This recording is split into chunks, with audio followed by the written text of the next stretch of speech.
हम सब के जीवन में कई बार ऐसा होता है कि हम लक्ष्य के बिल्कुल निकट होते हैं, परंतु अचानक हमारे मार्ग जैसे बंद हो जाते हैं या फिर हम भ्रम में फंस जाते हैं। कभी कभी उस भ्रम से जूझकर हार मान लेते हैं, कभी कभी उस भ्रम को ही लक्ष्य समझ लेते हैं और प्रत्येक स्थिति में हमारा लक्ष्य हमसे दूर होता जाता है। अब प्रश्न ये उठता है कि ऐसे में क्या किया जाए, और उत्तर है धैर्य। मन जब अधीर होता है तब सोचने समझने की क्षमता खो देता है, भ्रम के माया जाल में फंस जाता है और अंततः थक कर हार जाता है। जबकि धीरज रखने से मन शांत होता है, आप एकाग्रचित होते हैं, भ्रम के माया जाल से निकलकर अपने लक्ष्य को देख पाते हैं। इसीलिए धीरज रखना सीखें, क्योंकि ये बहुत बड़ी शक्ति है। हमें वासुदेव और श्री बलराम से संधि करनी होगी। द्वारका से संधि? द्वारका से तुम्हारी संधि नहीं होने दूंगा कर्ण। अब देखना बलराम कैसे तुम्हारा विनाश करेंगे। ये आप क्या कह रहे हैं इंद्रदेव? नंदिनी को आप कैसे लेके जा सकते हैं? विवशता श्री बलराम, मुझे लगता है नंदिनी द्वारका में सुरक्षित नहीं है। क्यों? अचानक से द्वारका असुरक्षित कैसे हो गया?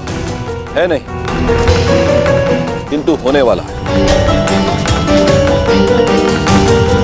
अब तक मुझे लगता था कि कामधेनु पुत्री कल्पपूर्णा नंदिनी आपके और वासुदेव के पास सुरक्षित है, परंतु अब?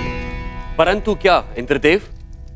क्या आपको यादवों के गौवंश के प्रति प्रेम पर संदेह है? कदापि नहीं, किंतु मुझे हस्तिनापुर की नीति रीति पर विश्वास नहीं है। आप स्वयं ही देखिए, वहां एक पुत्रवधू सुरक्षित नहीं है तो गौवंश कैसे सुरक्षित रहेगा? हस्तिनापुर से द्वारका का क्या संबंध है? संबंध है हलधर। हस्तिनापुर के लिए कर्ण दिग्विजय पर निकला है। आवश्यक है कि वो एक दिन द्वारका अवश्य आएगा। आपने सोच भी कैसे लिया देवराज कि हस्तिनापुर की अधीनता हम स्वीकारेंगे?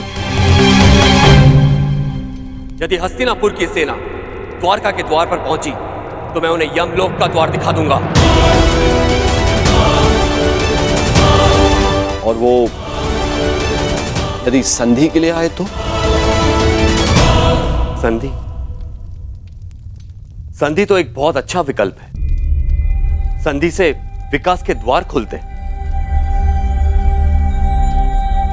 बड़े ही भोले हैं आप महाबली। आप उस हस्तिनापुर से संधि करेंगे जहां पुत्रवधू के वस्त्र हरण किए गए। आप उस हस्तिनापुर से संधि करेंगे जहां आपके फुफेरे भाइयों को द्यूत में छल कपट से हराया गया। याद रहे, कर्ण भी उनके साथ है। एक सूत पुत्र से संधि करेंगे। द्वारका में वर्ण भेद नहीं है इंद्रदेव। किंतु कर्मों का क्या? उस कर्ण ने छल कपट करके अपने गुरु से विद्या प्राप्त करी। खुले दरबार में द्रौपदी का अपमान होते देखा। आपके बहनोई अर्जुन के प्राणों का प्यासा है वो, कोई योद्धा नहीं है वो, एक छलिया है। और आप चले हैं उनसे संधि कर। आपको स्मरण है कि वो आपसे संधि क्यों करना चाहते? मैं बताता हूं आपको, ताकि जब पांडव वनवास से वापस लौटे और युद्ध आरंभ हो तो उन्हें आपका समर्थन मिल सके। हे महाबली, क्या आप ऐसे लोगों की सहायता करेंगे जिन्होंने विश्व में एक नारी के साथ क्रूर कर्म किए?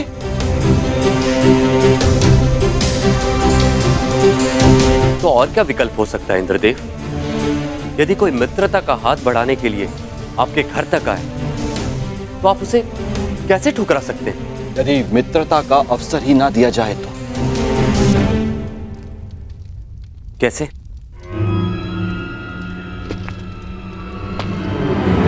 अश्वमेघ यज्ञ से। इससे पहले कि वो कर्ण द्वारका पहुंचे, आप अपने नाना श्री के प्रतिनिधि बनकर यज्ञ आरंभ कीजिए। अश्व छोड़िए, यदि कर्ण ने उस अश्व को जाने दिया तो वैसे ही हस्तिनापुर आपका अधीन हो जाएगा, और यदि रोक लिया तो आप युद्ध करके उसका नाश कर सकते हैं। ये अच्छा विकल्प है।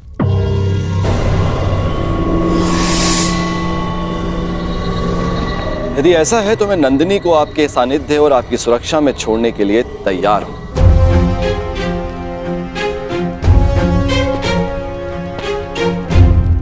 दाऊ,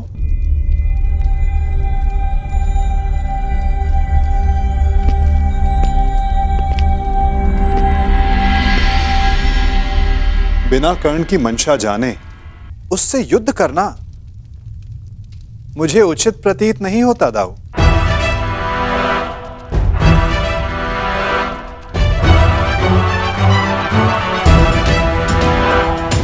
मुझे ऐसा प्रतीत होता है कि आप नंदिनी की सुरक्षा करने में समर्थ नहीं।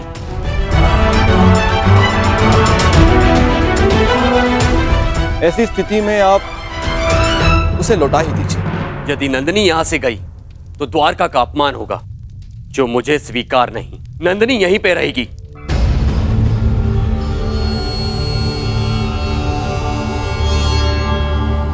अश्वमेघ यज्ञ का आयोजन होगा कन्हैया। ये तुम्हारे ज्येष्ठ का आदेश है।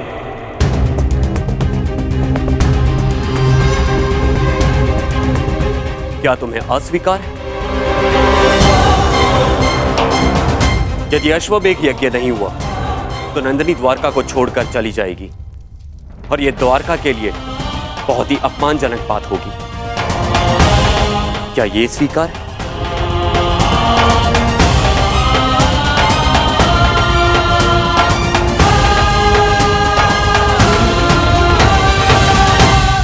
मैं आपके आदेश के परे कहां हूं दाऊ। जैसी आपकी इच्छा।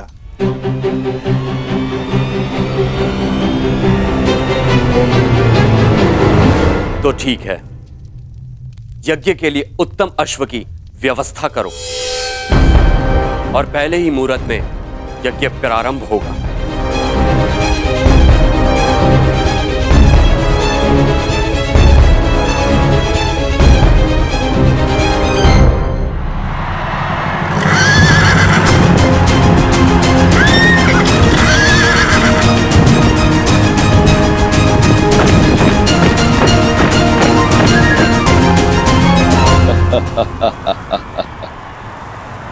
इसे कहते हैं समय का चक्र। हर मोड़ पर तुमने मुझे पराजित किया है कर्ण, लेकिन अब तुम्हारे पास कोई विकल्प नहीं। यदि द्वारका के अश्व को जाने दिया तो भी तुम्हारी पराजय होगी, और रोक दिया तो बड़े भ्राता बलराम तुम्हारा वध करेंगे, जिसे स्वयं अनुज कृष्ण भी नहीं रोक सकेंगे।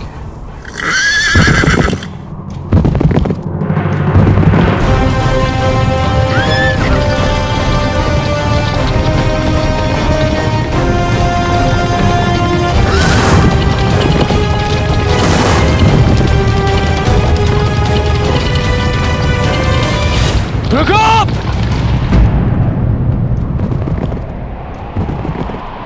क्या हुआ मित्र? रुकने का संकेत क्यों किया? द्वारका के निकट ही है। अश्व के पश्चात के स्वर सुनाई दे रहे हैं युवराज। ये अश्व की नहीं, तुम्हारे पतन की पश्चात है ये कर्ण।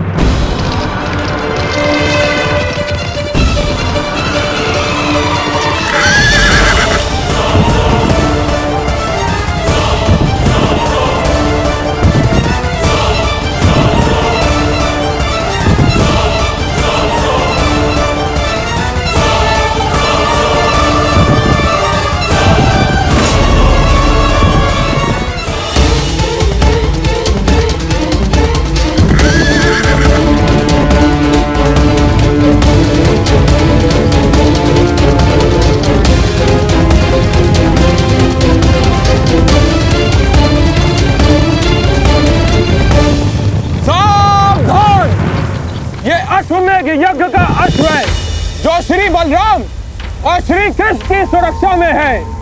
इसे रोकने वाला नारायणी सेना के साथ युद्ध को निमंत्रण देगा। अंगराज, ये अश्वमेघ यज्ञ कर रहे हैं तो हम भी दिग्विजय यात्रा पर निकले हैं। रोक लो यश, हो जाने दो युद्ध। आज उस छलिए कृष्ण को भी हस्तिनापुर के वाणों का स्वाद चखने दो। नहीं मामाश्री, बात केवल कृष्ण की नहीं, हलधर बलराम की भी है। एक बार बलराम ने हमारी मित्रता स्वीकार कर ली, फिर जीवन भर पांडव हमारे समीप नहीं आ पाएंगे और ना ही कृष्ण हमारा कुछ भी बिगाड़ पाए। कर्ण, बलराम जैसे महाबली वीर से अभद्रता उचित नहीं। नहीं दुर्योधन, ना। आज इस अश्व को यूं ही जाने दिया तो सारे भारतवर्ष में यह संदेश जाएगा, यादवों का वर्चस्व स्वीकार कर लिया है हस्तिनापुर ने।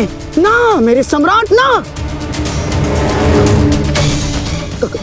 कर्ण, तुम हस्तिनापुर की सेना के सेनापति हो, स्मरण रहे।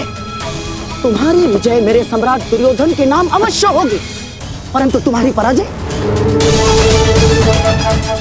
तुम्हारे मस्तक का ही कलंक बनेगी। कर्ण, स्मरण रखना। सोच क्या रहे हो कर्ण? रोक लो ये अश्व। कर्ण, ये अश्व रोक लो।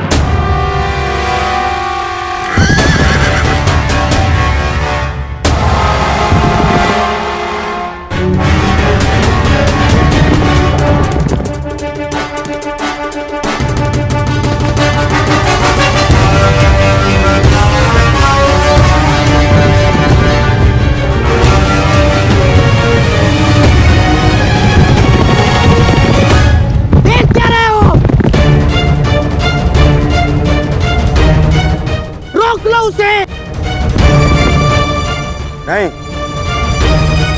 कर्ण,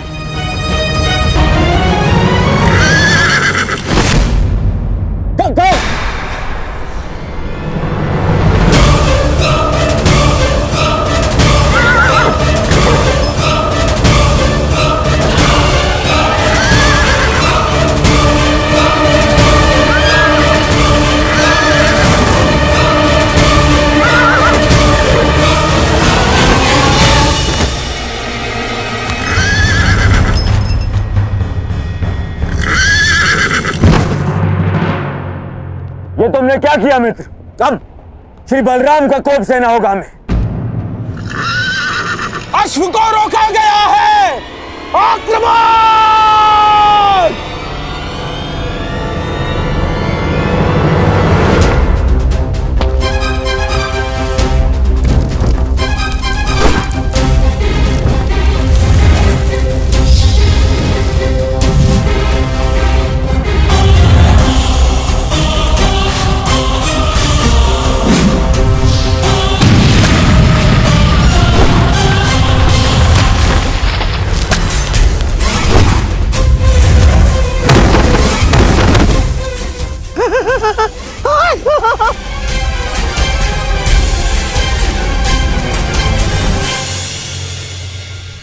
ठीक कहा था देवराज ने, यह कर्ण बड़ा ही उद्दंड और दुस्साहसी है।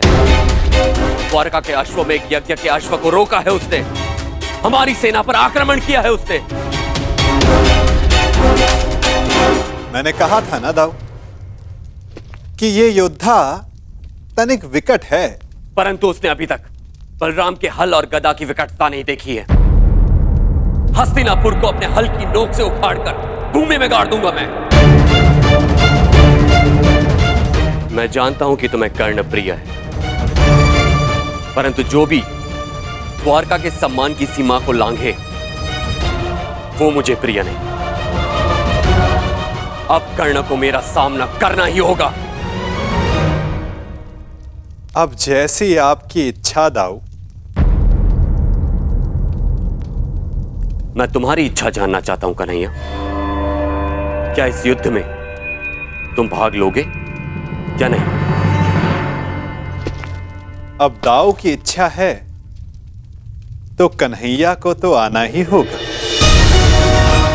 परंतु क्या? परंतु इस युद्ध में मेरी भूमिका कुछ और होगी दाऊ, क्योंकि आने वाला योद्धा महारथी है और इस युद्ध में सामना करने के लिए आपको एक चपल सारथी की आवश्यकता पड़ेगी।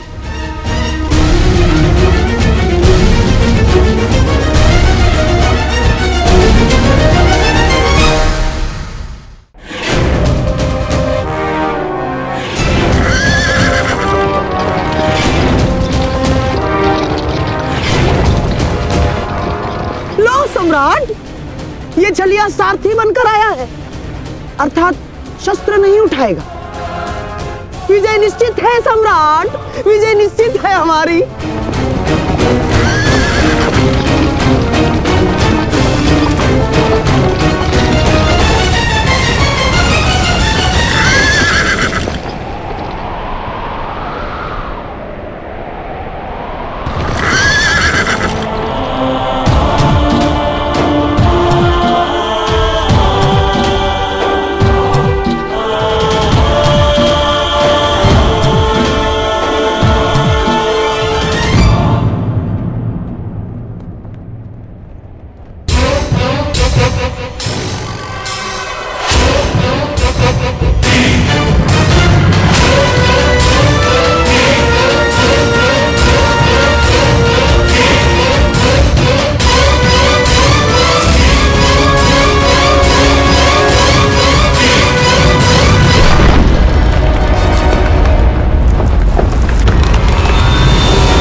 द्वारका के अश्व को रोकने वाले कर्ण,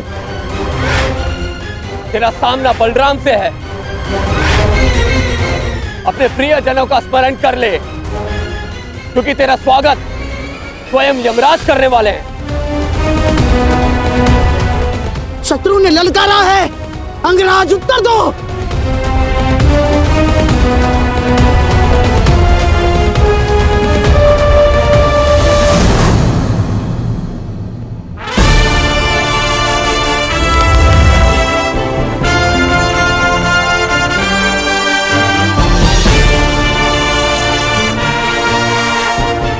इस छलिए कृष्ण ने हमारे कई बनते काम बिगाड़े हैं दुर्योधन। आज इसकी पराजय का आनंद हम उठाएंगे, द्वारका का पतन होगा।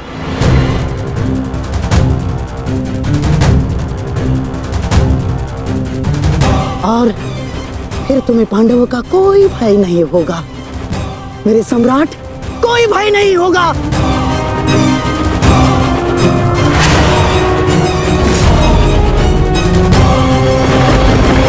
बाण संधान करो कर्ण। तुमने बाण संधान किया और मेरा प्रतिशोध पूर्ण होगा। आज मेरे एक परम शत्रु की हार निश्चित है, या तुम्हारी या कृष्ण की।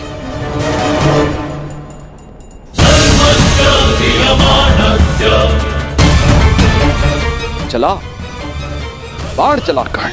ये तेरे बाण ही तेरी मृत्यु का कारण बनेंगे। देख रहे हो कन्हैया, जिस कर्ण से तुम्हें इतना स्नेह है वो कितना दृष्ट है।